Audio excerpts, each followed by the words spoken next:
నమో తెస్స భగవతో అర్హతో సమ్మా సంబుద్ధస్స. 8వ రోజు సాయంకాలం ప్రవచనం. ఈరోజు మారుని 10 సైనికుల గురించి తెలుసుకుందాం. మారుడు అంటే మన లోపల ఉన్న బలహీనతలే, రాగం, ద్వేషం, మోహం. వీటినే మారుడు అని కూడా చెప్పవచ్చు. ఒక వీడియో కూడా ఇంతకుముందు చేశాము, దాన్ని డిస్క్రిప్షన్లో ఇస్తాను. ఒకవేళ ఎవరైనా వినాలనుకుంటే దాన్ని వినొచ్చు. అయితే మారుని ఈ 10 సైనికులు కూడా మనకి ధ్యానంలో అడ్డంకుల కింద మారుతాయి. కామసుఖం అన్నది నీ మొదటి సేన, అసంతృప్తి నీ 2వ సేన, నీ 3వ సేన ఆకలి, దప్పికలు, 4వది తృష్ణ, సోమరితనం, బద్ధకము 5వ సేన, భయము 6వ సేన, సందేహము 7వ సేన, కపటము, మొండి పట్టుదల 8వ సేన, లాభము, కీర్తి, సమ్మానము, వీటిని మోసపూర్వకంగా పొందటం, తనను గురించి గొప్పగా చెప్పుకోవడం, ఇతరులను గురించి అవమానకరంగా మాట్లాడటం. ఇది నీ సేన, మారుని సేన. కలహను దెబ్బతీసే శక్తి కలది.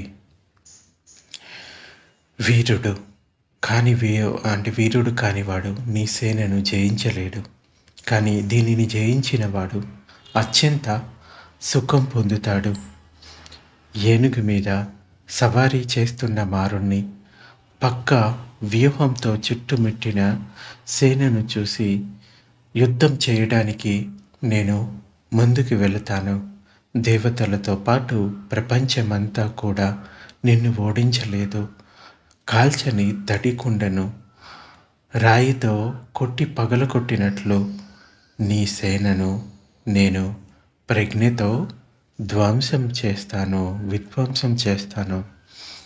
ఆలోచనలను నియంత్రించుకుంటూ ఎరుకను అంటే సతిని చక్కగా స్థిరపరుచుకొని ఒక సామ్రాజ్యం తర్వాత మరో సామ్రాజ్యంలో సంచరిస్తూ శిష్యులకు శిక్షణనిస్తాను అని మనకి ఒక గాథలో భగవానుడు ఇవన్నీ చెప్తారనమాట. పదాన సుత్త అనేది దాంట్లో. అయితే ఈ సాయంకాలం ప్రవచనం మెడిటేషన్ సెంటర్లోని అంటే యాంగూన్లో మెడిటేషన్ సెంటర్లో మారుని సేనలను గురించి ఉపాకిని గారు ఇచ్చిన ప్రవచనం పైన ఆధారపడి ఉంది. సహజీ ఉపాకిని గారు సాధకులతో ఈ విధంగా చెప్పారు. విపశ్యన సాధనలో మారుడు ఎప్పుడు అడ్డుపడుతూ ఉంటాడు. కాబట్టి మీకు మార్గదర్శకం, రక్షణ కావాల్సి ఉంది. మారుడు నా పైన కోప్పపడినా సరే నేను మీకు మారుడు గురించి చెప్పవలసి ఉంది. ఇవి లేనప్పుడు నా నిర్దేశాలు అసంపూర్ణమైపోతాయి. మనం మారుని ఎప్పుడు తక్కువ అంచనా వేయకూడదు. ఎందుకంటే అతడు ప్రజలను ఎక్కువ తికమక పెట్టి కష్టపెడుతూ ఉంటాడు. బౌద్ధ విహారాలకు కూడా వెళ్ళి కష్టపెడుతూ ఉంటాడు. ఒకసారి భగవానుడు విదేహ అనే దేశానికి వచ్చాడు. అది చాలా పెద్ద దేశం. ఎక్కువ మంది ప్రజలతో, ధనవంతులతో వర్ధిల్లుతూ ఉండేది. ఎక్కువ మంది ప్రజలు నగరంలో నివసిస్తూ ఉండేవాళ్ళు. ఒక ధనవంతుడైన బ్రాహ్మణుడికి అక్కడ ఒక పెద్ద మామిడి తోట ఉండేది. ఆ దేశపు రాజధాని అయిన మిథిలాపురానికి బుద్ధుడు వచ్చాడు. బుద్ధుడు మొట్టమొదటిసారి ఆ బ్రాహ్మణుడిని ఆయన తోటలో కలిసి సమస్యల గురించి, అతను వేసిన ప్రశ్నలన్నిటికీ స్పష్టమైన జవాబు ఇచ్చాడు. ఆ బ్రాహ్మణుడు, బంతే, మీ ద్వారా నేను వెలుగు చూశాను.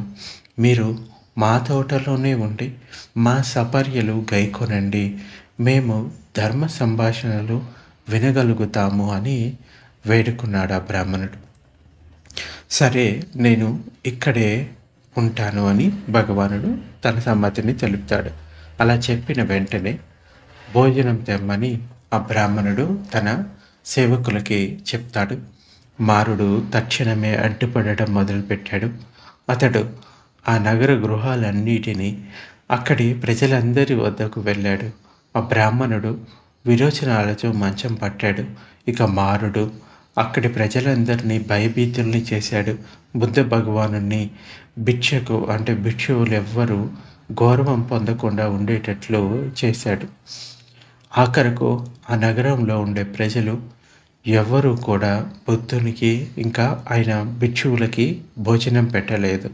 అందువల్ల బుద్ధుడు ఆ వనంలో ఆకలితో ఉండవలసి వచ్చింది. అయితే గుర్రాలకు ఇచ్చే ధాన్యాన్ని ఆనందుడు పిండి చేసి వీటితో కలిపి బుద్ధునికి ఆహారంగా ఇచ్చేవారు. బుద్ధుడు తన జీవితంలో 3 సందర్భాలలో ఆకలితో ఉండవలసి వచ్చింది. అందులో ఇది ఒకటి. కాబట్టి తాము పూర్వం చేసిన చెడు కర్మలకు బుద్ధులంతటి వారు కూడా ఫలితాలను అనుభవించవలసిందే. మారుడు ఎంత నీచుడో ఈ కథను బట్టి తెలుసుకోవచ్చు. అయితే మారుడు ఎప్పుడు ఈ విధంగా ప్రవర్తిస్తాడు? బుద్ధుడు ధర్మాన్ని ఇచ్చినప్పుడు ఆయన శిష్యులు ఈ సంసారం నుండి బయటపడతారు. అంటే ఈ జన్మ, పునర్జన్మ, ఈ సంసార చక్రం, భవచక్రం ఏదైతే ఉందో ఆ ధర్మం వినడం వల్ల వాళ్ళు బయటపడతారు. ధర్మం విస్తరించకుండా చేయడమే ఆ మారుని స్వభావం. ఎవరైనా ధర్మం పొందటానికి ప్రయత్నిస్తే అలా జరగకుండా చూడటానికి మారుడు గట్టిగా ప్రయత్నం చేస్తాడు. అందువల్లనే నిజమైన శుద్ధమైన ధర్మం సులభంగా దొరకదు. ఎవరికైనా అనిశ్చయతను గురించి నేర్పుతూ ఉన్నప్పుడు మారుడు తప్పుడు అనిశ్చయతగా అనిపించేది కానీ అనిశ్చయతను కానిది ఉదయించేటట్లు చేస్తాడు. అందువల్లనే బుద్ధుడు మారుణ్ణి పాపి దుష్టుడు అని తిడుతూ ఉండేవాడు. మారుడు దుష్ట శక్తులన్నిటినీ నడిపిస్తూ ఉంటాడు. మనసు నాశనం చేస్తూ ఉంటాడు. అతడు అలా చేయగలిగినప్పుడు మనం మన కోరికల్ని తీర్చుకోలేం. కానీ ఉపాకిని గారు సాధకులను భయపడవద్దని చెప్తారు.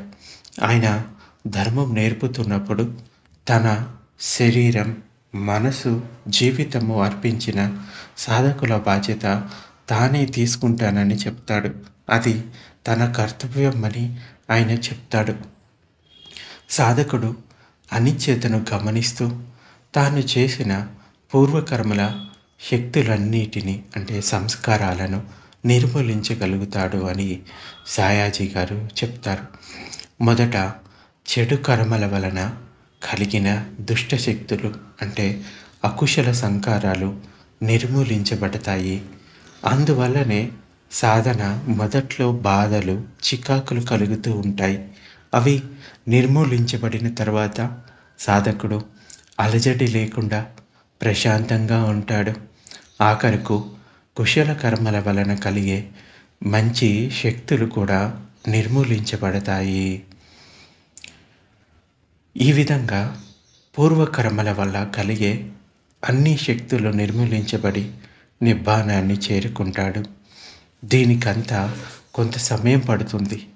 సంకారాలు తరుగుపోతూ పోయి పూర్తిగా దహింపబడతాయి.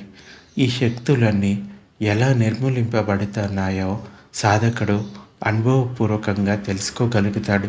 కానీ ఈ ప్రక్రియ జరుగుతూ ఉన్నప్పుడు ఇంకా ఎన్నెన్నో సంస్కారాలు ఉన్నాయి, అవి నిర్మూలింపబడతాయో లేదో అని ఆశ్చర్యపడుతూ ఉంటాం. కానీ నిరాశ చెందకూడదు. పలువురు ఈ సాధన చేసి ఎంతో కొంత శాంతి పొందారు. వారు శిబిరం విడిచిపోతున్నప్పుడు ఇతరులకు కూడా ఇలాంటి శాంతి లభించాలని కోరుకుంటూ ఉంటారు. అయితే సాధకులకు విపశ్యన ఇస్తూ ఉన్నప్పుడు తాను ఎంతో జాగ్రత్తగా, అప్రమత్తంగా ఉంటాను అని సాయాజీ గారు చెప్తారు. సాధకులకు ధర్మాన్ని ఇచ్చేటప్పుడు తనకు ఎవరి పట్ల పక్షపాతం ఉండదని ఆయన చెప్తాడు. తాను యుద్ధ భూమిలో దిగి ఇతర సాధకులలాగానే కష్టపడేవారని చెప్తారు. తన శరీరం మనస్సులలో అనిశ్చితను అనుభవం పొందినప్పుడే తన సాధన బాగా ఉందని తలచేవారు.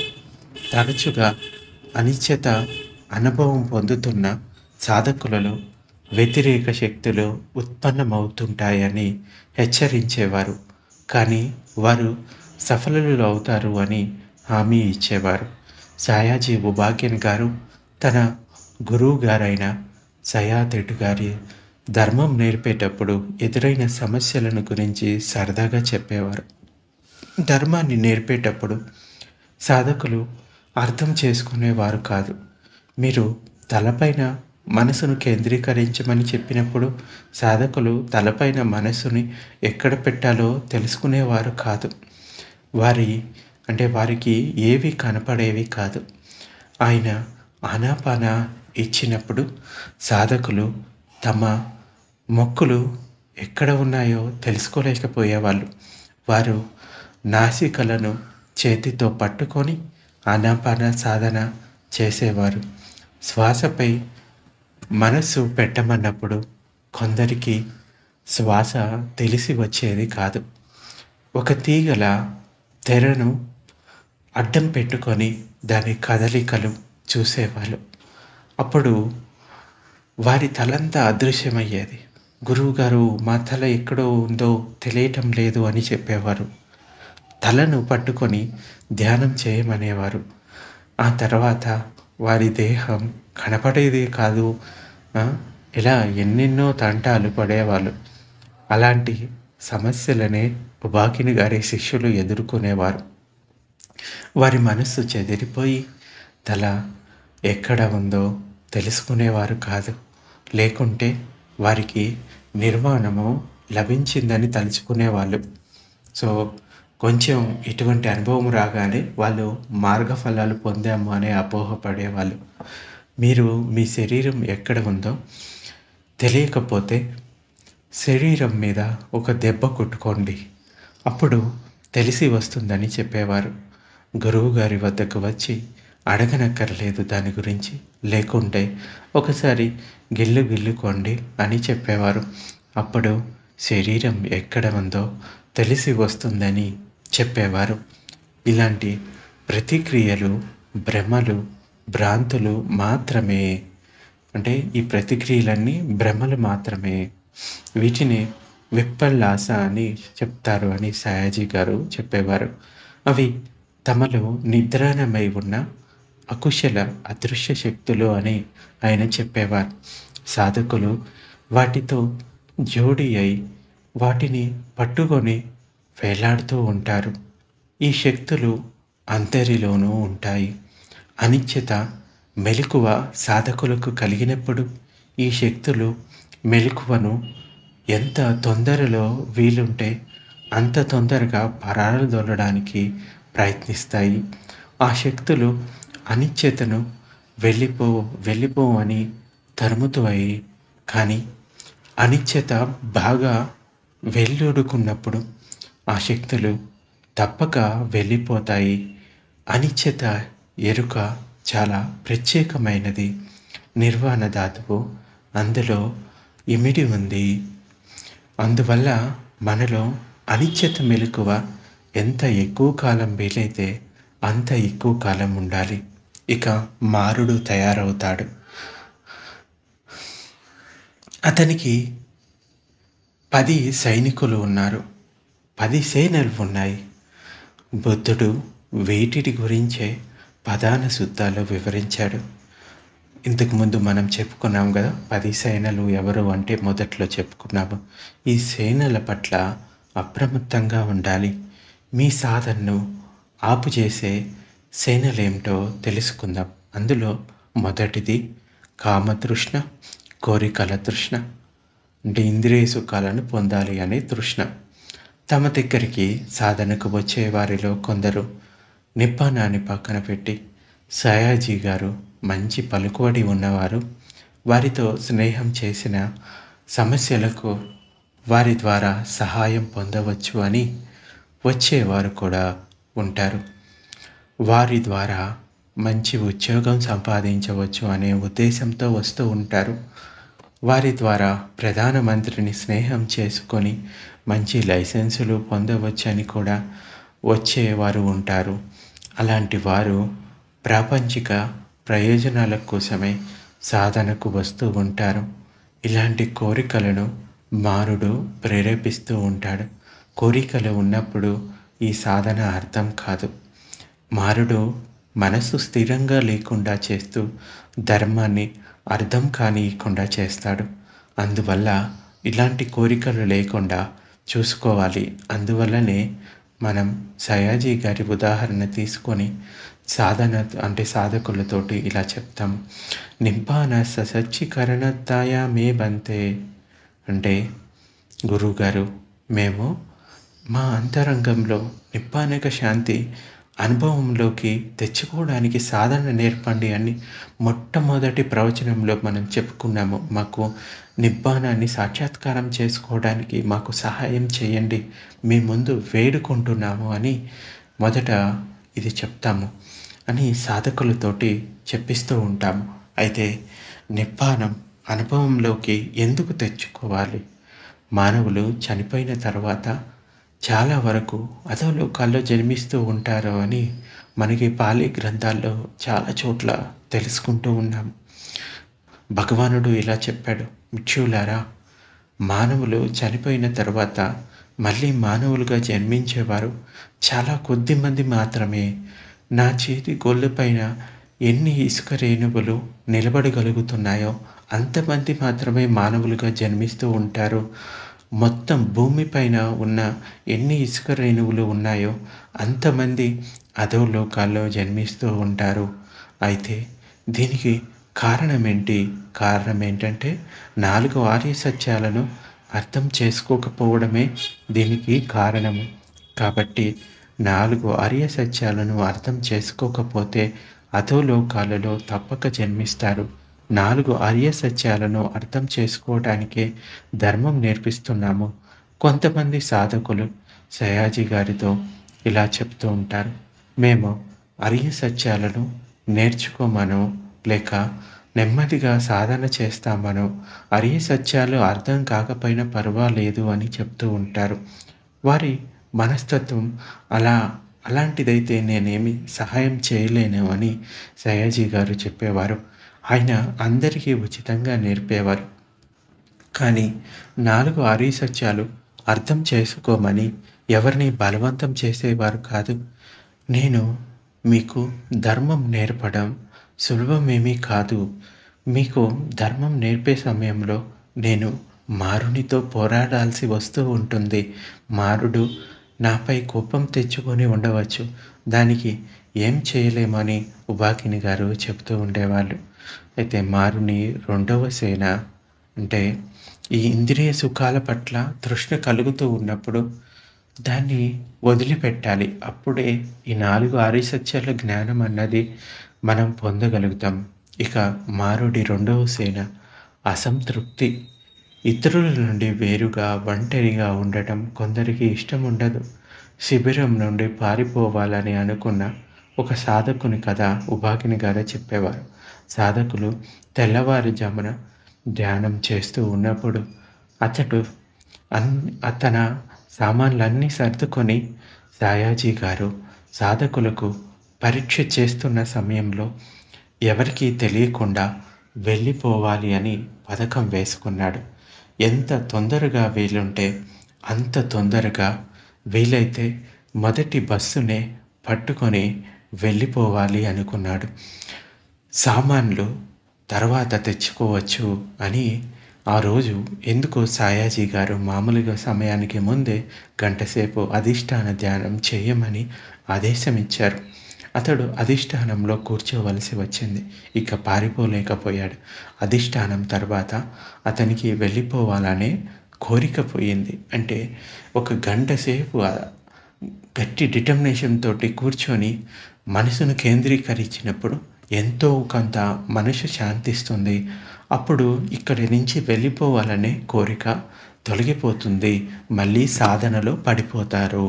సో అందుకోసమే ఎవరైనా ఈ ధ్యాన శిబిరంలో వెళ్ళిపోతాము అని చెప్పినప్పుడు కొంతసేపు అధిష్టానంలో ధ్యానం చేయండి.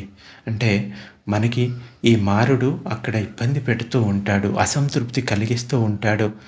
మనకి 10 రోజుల శిబిరానికి చేయడానికి వెళ్ళిన వాళ్ళలో ఇటువంటివి కనపడుతూ ఉంటాయి ఎక్కువగా.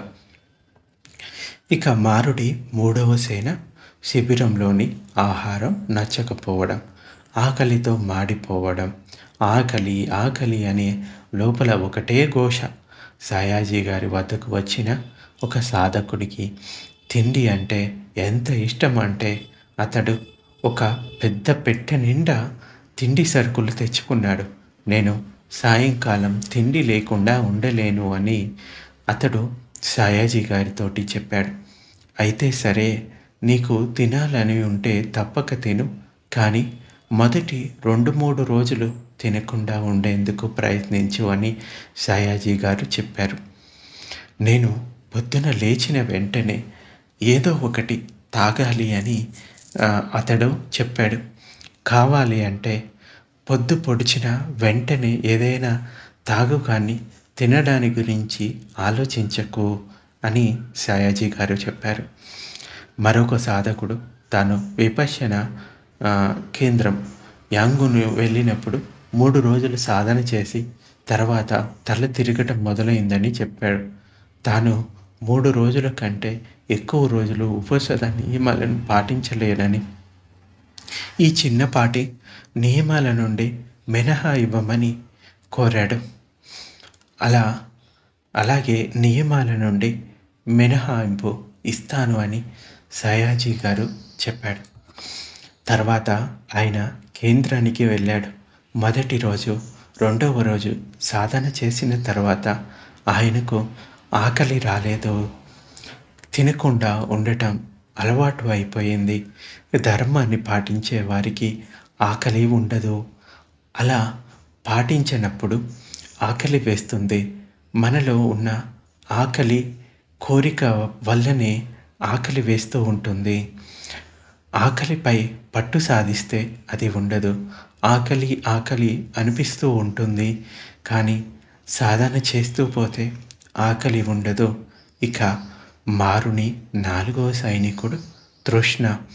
వివిధ రకాల తిండి రుచులు చూడాలి అని, వివిధ పానీయాల రుచులను చూడాలి అనే తీవ్రమైన కోరిక.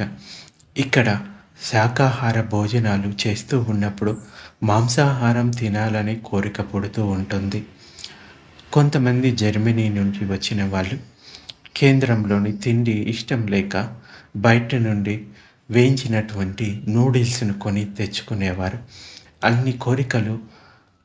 కొన్ని కోరికలు ఆపుకోలేనివి అవుతాయి. అందువల్లనే మేము ఉబాకిన్ గారి ఉదాహరణగా తీసుకొని మంచి ఆహారం సమకూరేటట్లు చేస్తూ ఉంటాం. సాయాజీ గారు సమయంలో సాయామాజీ వంట పనులు చూసుకునేది. చక్కని రుచికరమైన భోజనం సమకూర్చడానికి ఆమె అన్ని రకాల పాటుపడేది. మీరు వివిధ రకాలు అయిన రుచికర పదార్థాలు తిన్నప్పుడు ఏమవుతుందో తెలుసా? అవి తినాలనే కోరిక ఎక్కువ అవుతున్నాయో లేకపోతే తక్కువ అవుతున్నాయా అంటే, మీరు ఆహార పదార్థాలు తినాలి అనుకున్నప్పుడు అది తిన్న తర్వాత వాటిపైన కోరిక ఇంకా పెరుగుతుందా తగ్గుతుందా? మనం తినే పదార్థం నాలుకను స్పృశిస్తుంది. అప్పుడు రుచి కూడా తినగలుగుతున్నామా? అర్హంతులు తప్ప మరెవ్వరూ అలా చేయలేరు. అంటే కేవలం వాళ్ళని రుచిని రుచిగానే చూస్తారు. మీలో పూర్తిగా కోరికలు లేకుండా చేసుకోవడానికి ఇక్కడికి వచ్చారు. మీ మనోమాలిన్యాలను నిర్మూలించుకొని కోరికలు తగ్గించుకోవడానికి వస్తారు. కళ్ళు మూసుకున్నప్పుడు భౌతిక ఆకారాలపైన కోరికలు తలెత్తవు. అలాగే వినాలనే కోరిక కూడా వదిలించుకోవచ్చు. ఇష్టమైన పాటలు వినడానికి రేడియో ఇక్కడికి ఎవరూ తెచ్చుకోరు. మీరు కావాలనుకున్నా ఇక్కడ వినలేరు. ఎవరు ఇక్కడికి సెంట్లు తెచ్చుకోరు. కాబట్టి సువాసనలు కావాలన్నా కోరిక తగ్గుతుంది. స్పర్శకు ఇక్కడ అవకాశం ఏమీ లేదు. అలా ఆ కోరిక కూడా వదిలిపోతుంది.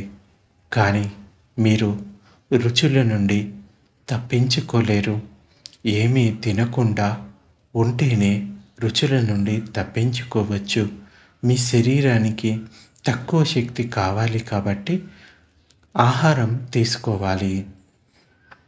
అంటే ఎంతో కొంత శక్తి కావాలి కాబట్టి అసలు ఆహారం తినకుండా ఉండకూడదు.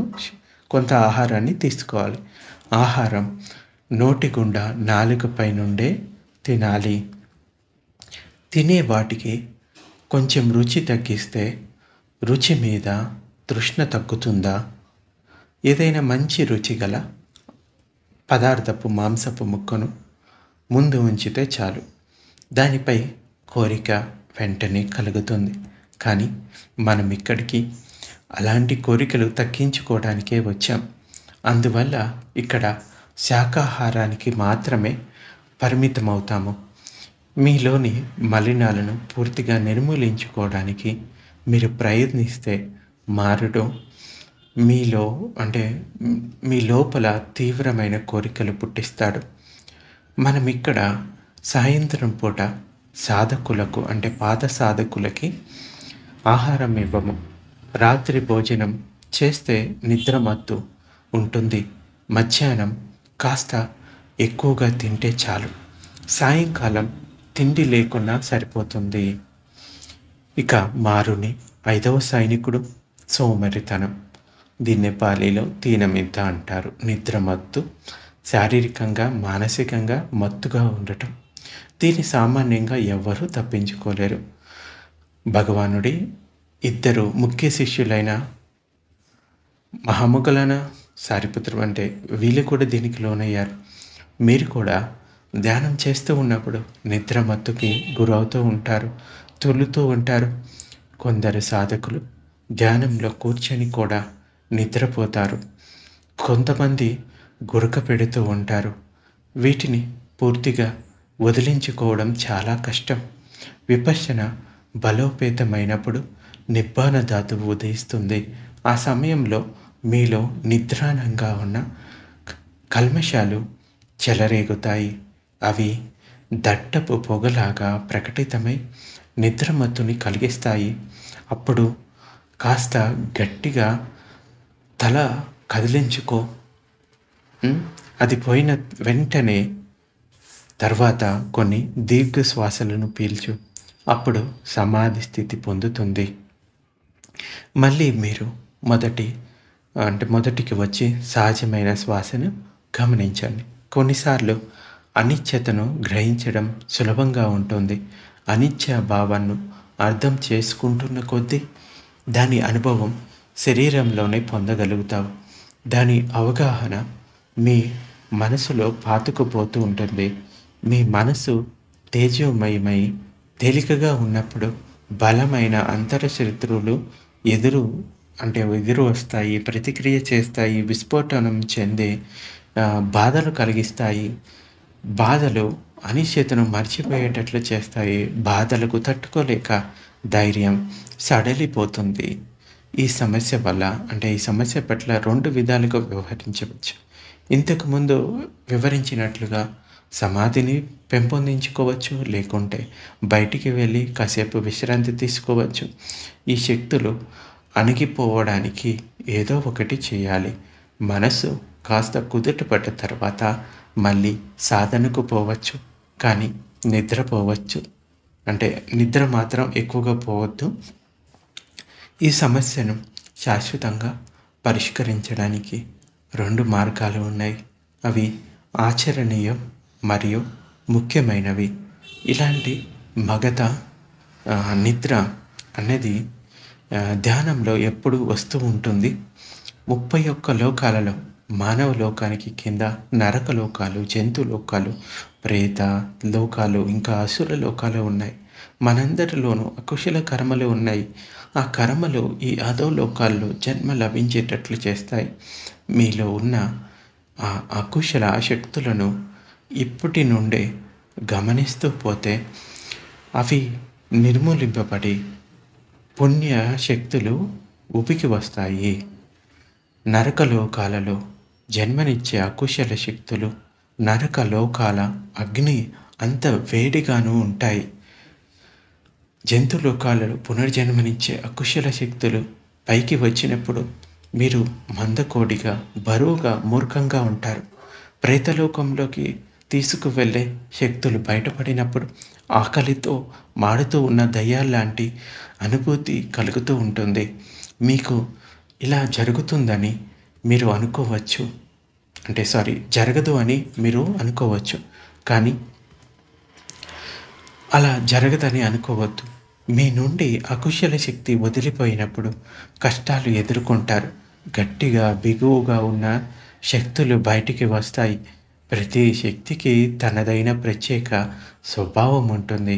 అది బయటపడినప్పుడు ఆ స్వభావాన్ని ప్రకటిస్తుంది.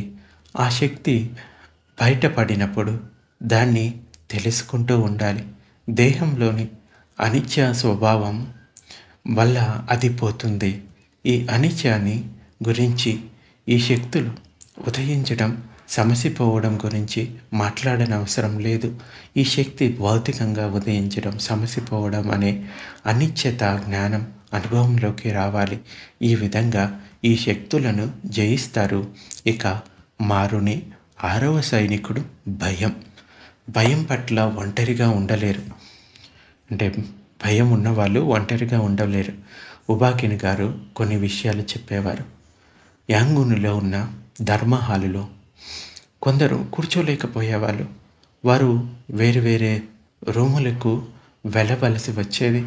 వాళ్ళతో ఇంకొకరు కూడా పోవాల్సి వచ్చేది. కారణం ఏది లేకపోయినా సరే కొందరు భయపడుతూ ఉంటారు. భయం వారి లోపలి నుండి వస్తూ ఉంటుంది. సాయాజీ గారు ఒక శిష్యురాలు ఒంటరిగా ఉండడానికి భయపడేది. తాను ఒక పెద్ద భవనంలో ఉండేది. భవనపు వెనుక భాగాన్ని పెద్ద ఖర్చు పెట్టి ప్రహరీ కూడా కట్టించింది. ఆవిడ ఇల్లు చాలా పెద్దది. ఒక్కరితే ఉండలేకపోయేది. ఎవరో ఒకరు ఆ ఇంట్లో తనతో పాటు ఉండేటట్లు చూసుకునేది. ఆమె సాయాజీ గారి మార్గదర్శకంలో ధ్యానం చేసుకోవడానికి నేర్చుకోవడానికి వచ్చింది. తనతో పాటు ఒక సేవకుడిని కూడా తీసుకువచ్చింది. తన సేవకుడిని ధ్యానపు గది వద్దకు కూడా తీసుకొని పోయేది. సాయాజీ గారు ధ్యానం చేసుకునేటప్పుడు నాకు వెలుతురు కావాలి అని చెప్పింది. సాయాజీ గారు దానికి ఒప్పుకున్నారు. తన వెనుక కూడా ఒకరు ఉండాలి అని చెప్పింది. ఇలా ఆవిడ ఎప్పుడు భయపడుతూనే ఉండేది. ఆవిడ ఒక్కరితే ఉన్నప్పుడు విచిత్రంగా ఉండేది. ఆమె ఒళ్ళంతా భయంగానే ఉండేది, వణుకుతూ ఉండేది. ఆవిడ శిబిరానికి వచ్చినప్పుడు సాయాజీ గారు ఒక పెద్ద రూము ఇచ్చారు. తన సామాన్ల కోసం ఒక ట్రాలీ కూడా వెంట తీసుకువచ్చింది. ఒక టేబులు, ఎన్నో సామాన్లు, ఒక సహాయకుడిని కూడా తీసుకువచ్చింది. 2వ శిబిరానికి చాలా తక్కువ సామాన్లు తీసుకువచ్చింది. 3వ శిబిరంలో ఆవిడ ఒక చిన్న గదిలో ఉంది. ఇక సహాయకులు ఎవ్వరూ అవసరం లేకపోయారు. చీకటి గదిలో తాను ఒక్కరితే ఉండగలిగింది. ఆ తర్వాత ప్రతిరోజు సాయంకాలం కేంద్రానికి వచ్చేది. ప్రతి నెల ఒక 10 రోజుల శిబిరం చేసేది. ఈ విధంగా ధ్యానము వల్ల ఆవిడ చాలా లాభపడేది. తన భయాన్ని పూర్తిగా పోగొట్టుకునేది. ఇలా భయంతో ఉన్నవాళ్ళు దాన్ని అర్థం చేసుకొని, అది కూడా సంవేదన కలుగుతూ ఉంటుంది. ఆ భయం కలిగినప్పుడు ఆ సంవేదనల పట్ల అనిశ్చిత జ్ఞానాన్ని పెంపొందించుకోగలిగితే కనుక ఆ భయాన్ని పోగొట్టుకోగలుగుతారు. ఇక మారుని 7వ సైనికుడు విచికిత్స, సందేహం. నాకు ధర్మం లభిస్తుందా లేదా అని ప్రతి ఒక్కరూ అనుమానం రావచ్చు. ఈ సాధనలో నేను ఏమైనా లాభం పొందగలుగుతానా అని మీరు తప్పకుండా కొంత లాభం పొందగలుగుతారు.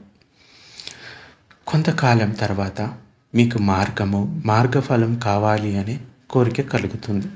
ఈ స్థితులు సులభంగానే లభిస్తాయన్న భావం కొంతమంది మయన్మార్ ప్రజల్లో ఉంది. నిర్వాణ అనుభవం కావాలి అని కొందరు శిబిరంలో తమ సాధన మొదలెట్టక ముందు నుండే కోరుకుంటూ వస్తూ ఉంటారు. అలాంటి వారికి తక్షణ నిబ్బానాన్ని ఇస్తాము అని ప్రకటించే గురువుల శిబిరాలకు వెళ్ళమని సయాజీ గారు సలహా ఇచ్చేవారు. ఇక్కడ ముఖ్యంగా చేయాల్సిన పని ఏంటంటే మనలో నిద్రాణంగా ఉన్న కల్మషాలను నిర్మూలించడము. అవి తొలగిపోతూ ఉంటే ఆటోమేటిక్గా మార్గఫలాలు అన్నది లభిస్తాయి మనకి. సో అందుచేత ధర్మం పట్ల సరైన అవగాహన అన్నది అవసరము. అందుకే సరైన గురువు అవసరము. సరైన గురువు సూచనల ప్రకారం ముందుకు వెళ్ళాలి, లేకపోతే ఇటువంటి సందేహాలే వస్తూ ఉంటాయి. ఇక మారుని 8వ సైనికుడు గర్వం, ఇంకా పొగరబోతుతనం. ధర్మంలో మీకు కొంత అంతర్దృష్టి లభించిందంటే చాలు, పొగరు పడుతుంది. మీ దేహంలో ధర్మాన్ని కనుగొన్నప్పుడు దాని విలువ కట్టగలుగుతావు. నీవు అనుకున్న కొన్ని శక్తులను నిర్మూలించుకున్నప్పుడు నేను మంచిని సాధించాను అనే గర్వం తలెత్తుతుంది. పక్కవాడు ఇంకా అర్థం చేసుకోలేదు, నేను అతనికి సహాయం చేస్తాను అనే ఆలోచన వస్తుంది. సయాజీ గారు 1953లో శిబిరానికి వచ్చిన ఒక ఫుట్బాల్ ప్లేయరు ఉదాహరణ ఇచ్చేవాడు. అతడు గట్టి పట్టుదల కలవాడు. ధర్మం బాగా తెలుసుకొని సాధన చేశాడు. ఈ పగోడా సెల్లో పడుకొని ఉన్నప్పుడు తన శరీరం నుండి వినీల కాంతులు వెలువడటం చూసేవాడు. కానీ ఇంకో అతను ఎడతెరిపి లేకుండా సాధన చేయలేకపోయేవాడు. అతడు బకెటు నీళ్లు చీపురు తీసుకొని శుభ్రం చేసేవాడు. సయాజీ గారు అతనితోటి, నువ్వు ఇక్కడికి సాధన చేయడానికి వచ్చావు, చిన్న చిన్న పుణ్యకర్మలు చేసి దేవలోకాలకు వెళ్ళటానికి రాలేదు, బ్రహ్మలోకాలకు వెళ్ళటానికి రాలేదు, పునర్జన్మ లేకుండా చేసుకోవడానికి వచ్చావు. నీ పుణ్యకార్యాలను కూడా నిర్మూలించుకొని నిబ్బాన దశకు చేరడానికి వచ్చావు. కాబట్టి పుణ్యం సంపాదించుకోవాలని ఇలాంటి పనులు చేయకు అని చెప్పాడు. ఈ ఫుట్బాల్ ఆటగాడు త్వరగా అభివృద్ధి సాధించుకుంటూ పోయాడు. ఆ కాలంలోని కేంద్రంలో దమ్మాహాలు కూడా ఉండేది కాదు. అక్కడ ఒక గుడిసె ఉండేది. సయాజీ గారు తన శిష్యులతో ఉదయం పూట మాట్లాడుతూ ఉన్నప్పుడు ఆ ఆటగాడు సాధన రూము నుండి బయటికి వచ్చేవాడు. గురువుగారు చూడండి అని తన లుంగీని తొడల వరకు ఎత్తాడు. ఆ కాలు మొత్తం కింది వరకు పైనుండి బుడిపెలు కట్టాయి. నాలో ఉండే శక్తులు ఎంత కష్టపెడుతూ పైకి వస్తున్నాయి. ఇతర సాధకుల వైపుకి తిరిగి మీరు కూడా ఇలాగే సాధన చేయాలి అని చెప్పాడు. అంటే ధ్యాన శిబిరంలో ఉన్నప్పుడు ధర్మం గురించి మాట్లాడకూడదని సయాజీ గారు హెచ్చరించారు. ప్రశ్నలు ఏమైనా ఉంటే ఆచార్యులను అడగాలి. ఏమైనా చర్చించదలుచుకుంటే ఆచార్యుల వద్దకే పోవాలి. మీకు లభించిన ఫలితాలను గురించి ఇతర సాధకులతో చర్చిస్తే మీకు గర్వం, అహంకారం పెరుగుతాయి. ఇతడు తాను మంచి సాధన చేస్తున్నానని ఇతరులకు తన సహాయం కావాలి అని అనుకుంటాడు. కేంద్రంలోని ఇంకొక సాధకుడు ప్రశాంతంగా నేను నా పని చేసుకుంటూ పోతాను అని ఫుట్బాల్ ఆటగాడితో క్లుప్తంగా జవాబు చెప్పాడు. ఇది తాబేలు కుందేలు కథలా ఉంటుంది అని సయాజీ గారు చెప్పారు. ఫుట్బాల్ ఆటగాడితో నువ్వు కుందేలువు, చాలా త్వరగా అభివృద్ధి అవుతున్నావు అని అనుకుంటున్నావు, కానీ తాబేలు నెమ్మదిగా స్థిరంగా పోతూ నిన్ను దాటుకుపోతుంది. అంటే మనకి సాధనల ముందుకెళ్ళేటప్పుడు గర్వం రాకూడదు. ఆ తర్వాతి రోజున ఈ ఫుట్బాల్ ఆటగాడు అనిచేతను అర్థం చేసుకోలేకపోయాడు. బుడుపులన్నీ కనపడకుండా పోయాయి. ఇక ఎక్కడ చూడాలో అతనికి తోచలేదు. గురువుగారు నాకు సహాయం చేయండి అని అడిగాడు. కానీ మరో సాధకుడు నెమ్మదిగా క్రమబద్ధంగా సాధన చేస్తూ సాధనలో ముందుకు పోయాడు. ఫుట్బాల్ ఆటగాడు ముందుకు సాగలేకపోయాడు.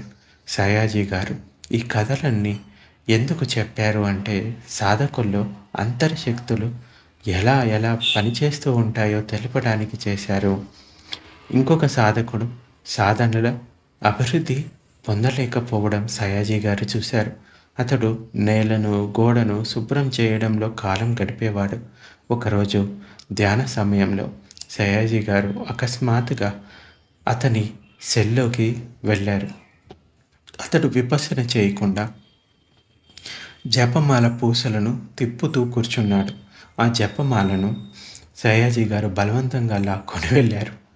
అతడు జపమాలలోని పూసలను లెక్క పెడుతూ ఉన్నప్పుడు ఒక యక్షుడు అంటే నరభక్ష రాక్షసుడు జపమాలలోని పూసలతో కలిసి అతన్ని ముందుకు సాగనివ్వకుండా చేస్తున్నాడు. సాధకులు జపమాలను తిప్పుతూ ఉన్నప్పుడు కొన్ని శక్తులు పూసలలో ప్రవేశిస్తాయి. అన్నీ అలాంటివి కాదు, కానీ యక్షుడు పట్టుకున్న కొందరు మాస్టర్ల నుండి పొందిన జపమాలల్లో ఇలాంటి శక్తులు ఉంటాయి. అందువల్లనే సయాజీ గారు ఆ జపమాలను అతని వద్ద నుండి తీసుకుని వెళ్ళారు. ఆ తర్వాత అతడు చక్కగా ధ్యానం చేసి ధర్మం పొందాడు. ఆ శక్తులు నా మీద కోప్పడుతూ ఉండవచ్చు, అది నాకు తెలియదు అని సయాజీ గారు చెప్పేవారు. ధర్మంలో పండుతున్న కొద్దీ మనం ఎంతో వినమ్రంగా ఉండాలి. సాధన చేస్తూ వినమ్రతను, ఆడంబరతనం లేని జీవితం గడపాలి అని సయాజీ గారు చెప్పేవారు. ఇక మారుని 9వ సైనికుడు పేరు ప్రతిష్టలు. మంచి పేరు గల ఆచార్యులకు కానుకలు వస్తూ ఉంటాయి. తనకు కూడా గౌరవ మర్యాదలు, కానుకలు వచ్చేవి అని సయాజీ గారు చెప్పేవారు. తనలో గర్వం తలెత్తకుండా ఉండేందుకు ఆయన వాటిని అదుపులో పెట్టేవారు, పరిమితం చేసేవారు. అదే కాక తన విద్యార్థులు సాధించిన వాటిని చూసి గర్వపడకూడదు, తన గర్వాన్ని అణుచుకోవాలి. సయాజీ గారు సాధన నేర్పడం మొదలెట్టినప్పుడు తనతో ప్రత్యక్ష సంబంధమున్న కొందరు సహచరులు మాత్రమే యాంగూనులోని విపశ్యన కేంద్రానికి వెళ్ళేవాళ్ళు. తన ఆఫీస్ వాళ్ళు వీలున్నప్పుడల్లా వెళ్ళి ధ్యానం చేసుకోవడానికి తగిన ప్రదేశంలో విపశ్యన కేంద్రం నిర్మించారు. కేంద్రం స్థాపించిన సమయంలో సయాజీ గారు డబ్బులను గురించి ఆలోచించలేదు, ధర్మం గురించే ఆలోచించారు. 10 రోజుల కోర్సు పూర్తి చేసిన ఆఫీసు వాళ్ళు ఎవరికైనా సరే ఆ కేంద్రం సంఘంలో సభ్యత్వం ఉంటుంది. దానికి ప్రవేశ రుసుము 10 రోజుల సాధన. దానిలో ప్రవేశానికి ఒక్క పైసా కూడా ఖర్చు పెట్టనక్కర్లేరు.